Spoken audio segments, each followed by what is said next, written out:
जी की कथा तो आप सब बहुत अच्छी तरह से जानते हैं। ये आपकी परंपरा का हिस्सा है। आपको याद होगा कि उन्हें प्रसन्न करने के लिए राजा को बहुत तपस्या करनी पड़ी, तभी जाकर वो प्रसन्न हुए। उसी तरह से जो हमारा देश एक लोकतंत्र कहलाया जाता है, लोकतंत्र में जनता ही भगवान होता है, होती है। जनता जनार्दन है। जनता की सेवा, उसका सत्य, उसका सच्चा अर्थ क्या होता है कि जनता सबसे सर्वोपरि है, परी है, सबसे ऊंची जनता होती है। यही हमारी देश की राजनीतिक परंपरा रही है।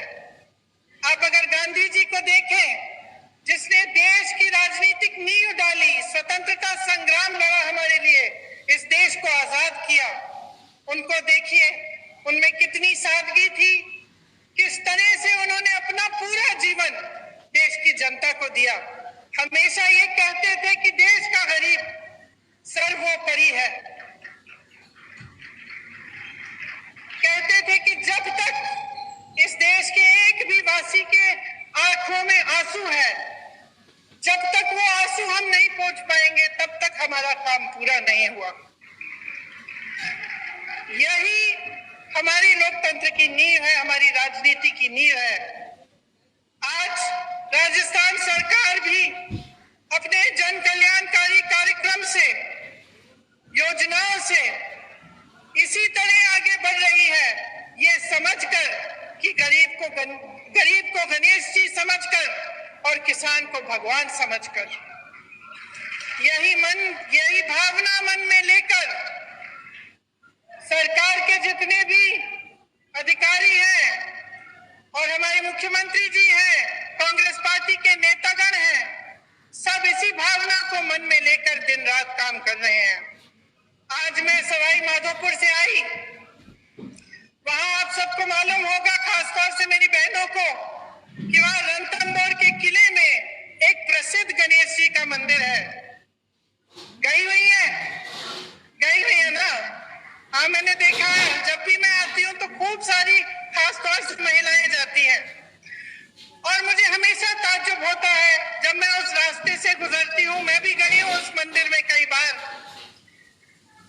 तो जब वापस आती हूँ, कभी कभी शाम हो जाती है, जंगल है वहां, आप गई हैं, आप उसी रास्ते से बाघ चल के आते हैं, उसी रास्ते से कई ऐसे जानवर आते हैं जिनसे अगर आमना सामना हो जाए तो आपको दिक्कत हो सकती है, चोट पहुंच सकती है। लेकिन मैं हमेशा देखती हूं कि मंदिर से आते हुए जो लोग हैं, वो अपने दिल में श्रद्धा लेकर एक आस्था रखते हैं कि हम मंदिर से आ रहे हैं, हमें कुछ नहीं होगा, और उसी जंगल के रास्ते से चलते चलते वो अपने घर की ओर चलते हैं। मेरे मन में अक्सर ये बात आती है जब मैं मंदिरों में जाती हूँ, लोगों की श्रद्धा को देखती हूँ, कि इस तरह की श्रद्धा हम नेताओं के दिल में आपके लिए होनी चाहिए। जब हम कहते हैं कि जनता जनार्दन है, तो ये बहुत गहरी बात है और इस बात को समझना जनता के लिए भी और नेताओं के लिए भी बहुत जरूरी है। हमें समझना जरूरी इसलिए है क्योंकि जब हम दिन रात काम करते हैं, जब सत्ता में आ जाते हैं, तो अक्सर ये होता है कि अपनी महत्वाकांक्षाएं आगे हो जाती हैं। ये हो जाता है कि बहुत सत्ता मिल जाती है इंसान को, तो भूल जाता है कि सत्ता में लायक कौन। और आपको याद ये बात रखनी चाहिए, क्योंकि आपको ये बात कभी नहीं भूलनी चाहिए कि सत्ता देने वाले आप हैं।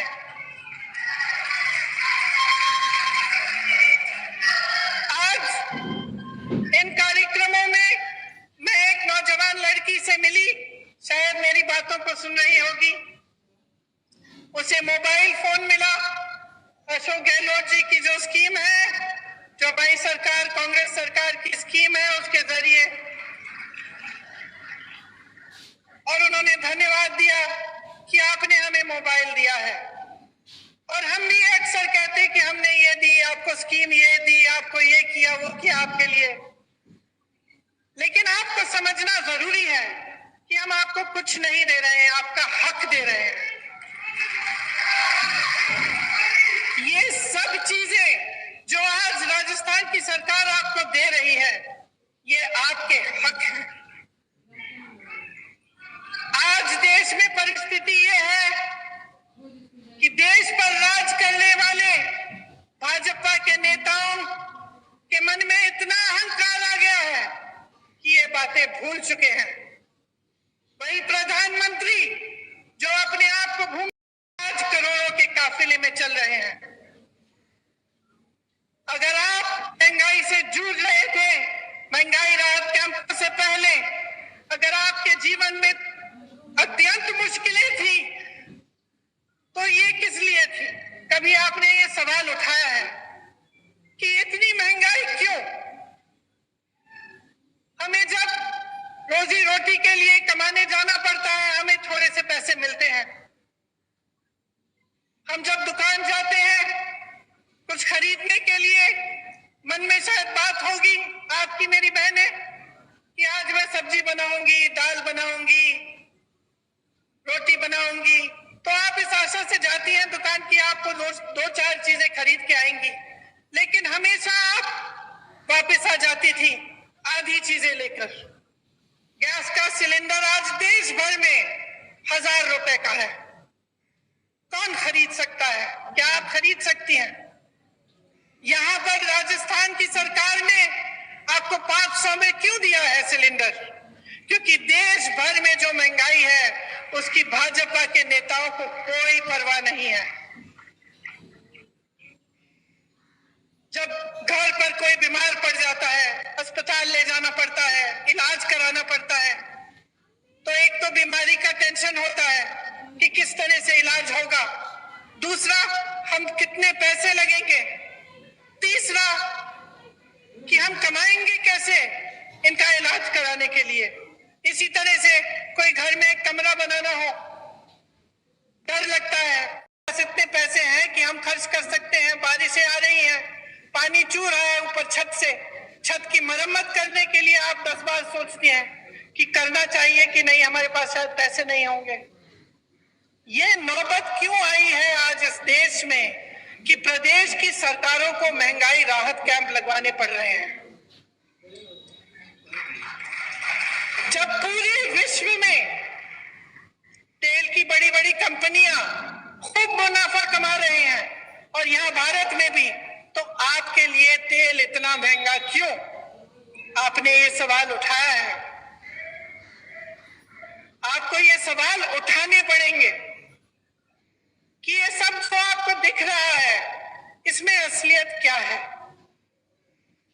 आपने देखा होगा हिमाचल प्रदेश में खूब बारिश आई, बारिश की वजह से टीवी पे आपने देखा होगा इतने सारे लोगों के घर गिर गए, खूब भारी नुकसान किया कि उनकी मदद हो। लेकिन प्रधानमंत्री जी के मित्र बड़े उद्योगपति अडानी जी ने क्या किया?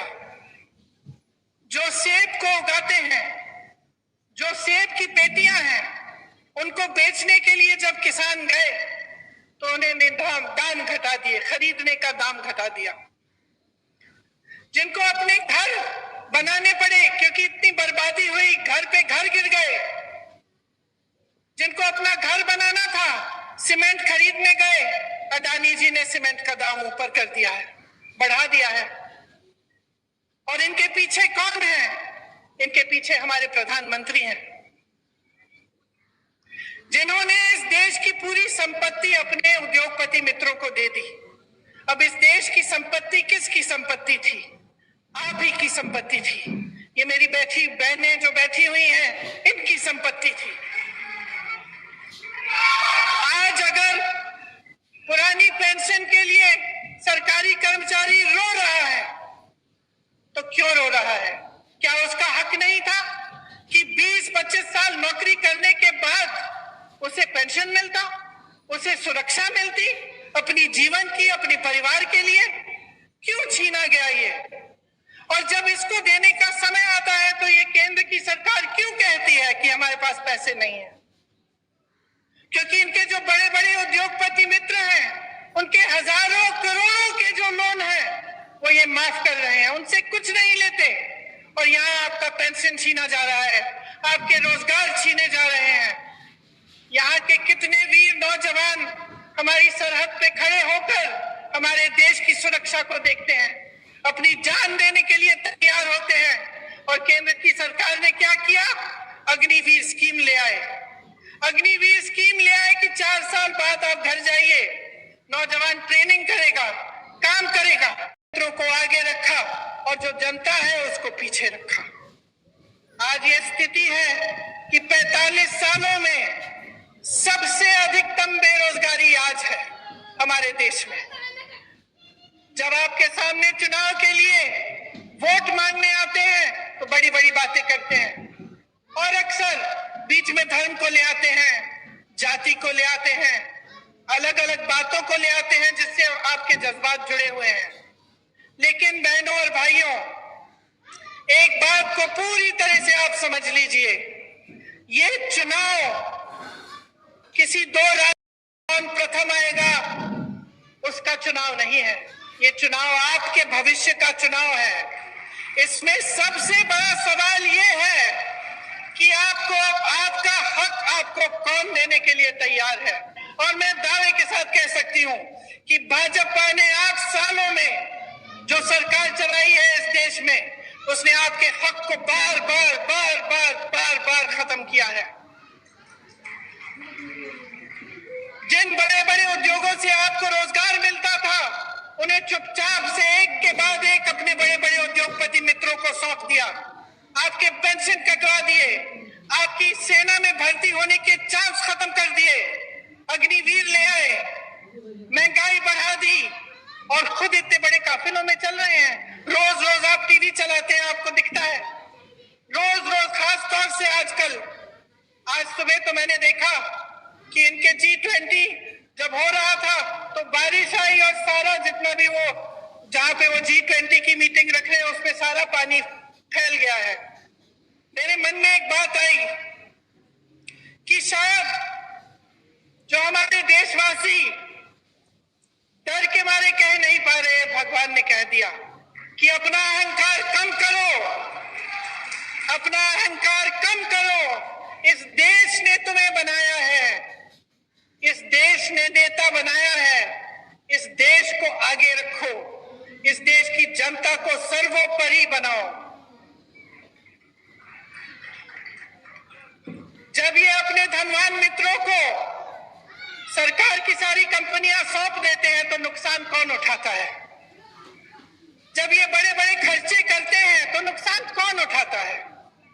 सबसे ज्यादा नुकसान मेरी बहनें उठाती हैं, क्योंकि जो पैसे आपकी भलाई के लिए आपके पास आने चाहिए वो नहीं आते।